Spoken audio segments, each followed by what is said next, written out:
and ensure climate justice. That is what makes the Innovation Summit very special. It unites us behind a common purpose. We need research and innovation to make renewable energy much cheaper, more reliable, and easier to connect to transmission grids. We can make conventional energy cleaner, and we can develop newer sources of renewable energy. This is a global responsibility to our collective future. Our innovation initiative should be driven by public purpose, not just market incentives, including on intellectual property rights. That also means strong public commitment by suppliers to developing countries that will make clean energy technology available, accessible, and affordable to all. This partnership will combine the responsibility of governments with the innovation capacity of the private sector. We will double our investments in research and innovation and deepen collaboration among ourselves. We should have an international network of 30-40 universities and labs focusing for next 10 years on renewable energy. Innovation must be backed by means to make it accessible and ensure adoption.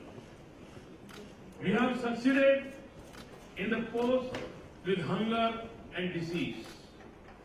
We have a very successful model of public-private partnership with many countries present here. India is also building renewable capacity in developing countries, including small island states. The progress on clean energy technology cost is impressive. If we raise the level of our efforts, we can transform the world. We will also lay the foundation of a new economy in a new carbon age. We will restore the balance between ecology and economy, and between our inheritance and obligation to future, and live up to Gandhiji's call to care for the world we shall not see. Thank you.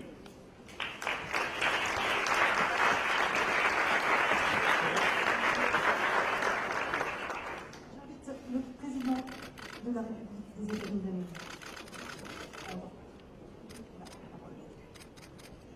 Good afternoon, everybody. Mr. Modi and I apologize for being late, but I can assure you we were working and hopefully helping to advance President Holho's agenda in the successful summit. I want to thank Francois, my fellow leaders, Prime Minister Modi and Bill Gates, two of the driving forces behind today's announcement.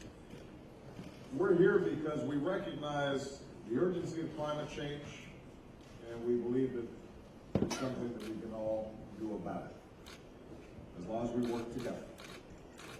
While the agreement that we seek in Paris will be forged by governments, the ambitious targets that we set for ourselves are going to be reached in large part by the efforts of our scientists, our businesses, our workers, our investors. And that's why the private sector, from inventors to investors, will have a seat at the table throughout this process. Helping developing nations skip the dirty phase of development is vital to meeting this challenge. One of the things that Prime Minister Modi and I discussed is you've got 300 million people in India who still don't have electricity. We cannot forge a climate agreement that says they are permanently resigned to not having electricity. That's not an option. So we have to make sure that the same process of development is taking place, but using a whole new set of technologies and arrangements, so that we don't have a conflict between development and solving this climate crisis. But the leap forward is going to take much more than pledges for development assistance from governments. It's going to take private sector efforts and a commitment to innovation and the capital to keep driving down the cost of clean energy all around the world. And that's why today we're announcing Mission Innovation. And I believe this is going to be one of the most significant public-private partnerships ever forged to accelerate energy innovation on a global scale. First of all, the 20 participating nations, representing more than 80% of global clean energy innovation dollars, we're going to seek to double our R&D budget over the next 5 years. Second, a coalition of 28 leading private investors from all over the world, including both Democrats and Republicans from the United States. Some folks who support me and some folks who haven't always in the past on politics, but do support the climate change agenda, are committing to invest unprecedented resources to bring those technologies to the market. And we know that this kind of partnership works. I'll give you an example. Shortly after I took office, the United States made the single biggest federal investment in clean energy.